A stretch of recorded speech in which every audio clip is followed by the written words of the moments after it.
Tanjung Sari. Nah, di desa itu terdapat yang namanya kepala desa. Kepala desa itu bertanggung jawab untuk memimpin pemerintahan yang ada di desa. Ya, coba kita buka dulu bukunya.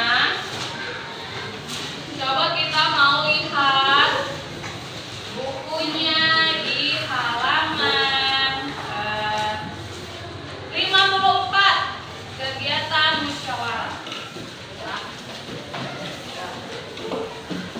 Jadi kita mau mempelajari tentang bagaimana sih di pemerintahan desa itu ada apa aja sih, ya.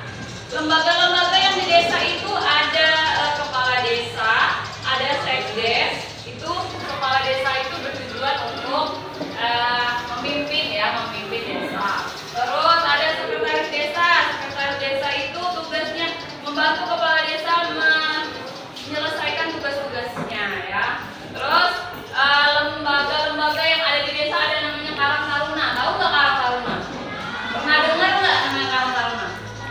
Karang Taruna itu tempat perkumpulan pemuda-pemuda yang bertujuan untuk kayak kerja bakti, untuk kayak ada pentas, kumpulan-kumpulan pemuda untuk bersih-bersih lingkungan. Itu dinaungi di lembaga yang namanya Karang Taruna. Dan juga ada lembaga yang namanya Litnas.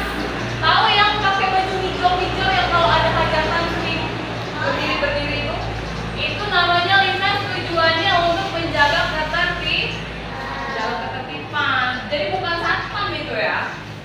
Bukan satpam, bukan security. Itu tugasnya untuk menjaga ketertiban lingkungan di lingkungan desa. Ya. Terus sekarang kita mau buka dulu bukunya untuk yang kelas 4, dibaca dulu. Ya. Kemudian nanti kita akan diskusikan tugas selanjutnya. Untuk kelas 5 ya, Miss mau jelasin sebentar tentang NKRI. Tahu nggak